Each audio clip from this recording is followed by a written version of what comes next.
Is this thing on? Welcome back to Big Mouth and fancy seeing you here in June. I very welcome my friends and especially my enemies. Come in, sit down, no touching. I don't do the touching. The more videos I do, the more that's going to hurt.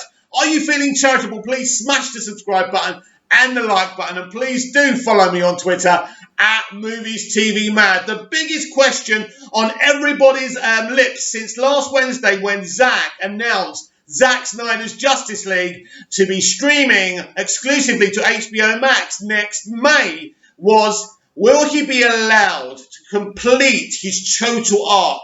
Air Suicide Squad, Justice League 2, Justice League 3, Man of Steel 2, Ben Affleck's The Batman. All these questions have been asked, and do Screen Rant have an answer? I'm sure they don't, but we're going to read this and give this a little bit of a debate. Could Snyder's full original DCEU slate still be completed? I believe it will be over on HBO Max. I'm so sure of this, but we must keep on campaigning for this. This is why AT&T and HBO Max and Warner Media are encouraging us to tweet, and they're tweeting at us, which is absolutely fantastic. Now that Zack Snyder's Justice League is set to release on HBO Max, could the director's original vision for the DCEU as a whole be finished? This is by Craig Elvey. Does the Justice League Snyder Cut pave the way for the director's original DCEU slate? After a lengthy and innovative campaign, DC fans had cause to celebrate recently when Warner Bros. Confirmed the long-awaited Snyder Cut would finally be released on their HBO Max streaming service. Snyder's Justice League already deviated from its original script quite considerably, but when Joss Whedon was tasked with overseeing reshoots and post-production, the movie became something different entirely. As more information on the Snyder Cut emerged, the calls became louder, ultimately proving impossible to ignore. Of course, it wasn't just Justice League that altered from Snyder's original vision. In 2014, Warner Bros. Announced the full DCEU schedule, with Snyder spearheading the franchise from a creative standpoint. Although many of these efforts were developed to completion, Wonder Woman, Shazam and Aquaman, several notable entries would come. Flash was meant to arrive in 2018 between Justice League and Aquaman, while a solo Cyborg movie would have landed last month. That's just depressing. Had the original plan been adhered to, Green Lantern Corps was set to premiere in June 2020, and Justice League itself was billed as a Part 2 affair with installments in 2017 and 2019. Following the mixed response to Batman v Superman, Dawn of Justice and various other factors, this entire plan was shifted, but now Warner Bros. Have opened up to Snyder's creative vision once again. Could those missing installments follow the Snyder Cut? Oh yes, we hope so, and I believe they will. Justice League was condensed into a single film at an early stage, meaning the Snyder Cut isn't necessarily part one from the original plan. However, the pre-Whedon Justice League did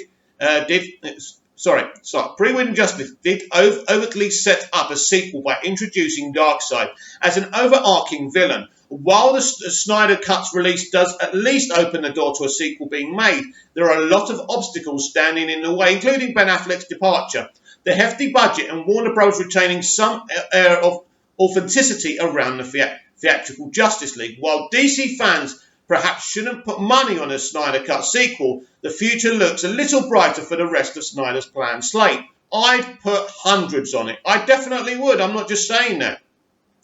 After years in limbo, a Flash movie has now been added to the DC slate, albeit in 2022, much later than first planned. It's not clear whether the original 2018 Flash movie would have been relatively standalone or deeply integrated into the wider DCEU storyline. And the same can be said of the... Sorry, I've got a notification in the way. Same can be said of the in development 2022 film. In all likelihood, The Flash will follow the example of Wonder Woman 1984 and Aquaman by removing itself from the wider interconnected storyline. I don't believe that. I think it's interconnected, and I think Cyborg will be in that movie. Should the Snyder Cut prove highly successful, however, The Flash could still work as part of the original continuity, and could even use Barry's time-travelling antics to explain the existence of different DC continuities. I think, do you know what? This is why they went with Ezra Miller's vision for it, right? This is why they went for it. It's going to be a lot more about the multiverse, and this will lead into the HBO Max Snyderverse as well. I think this has been talked about and planned for quite a few months, longer than what we've been aware of.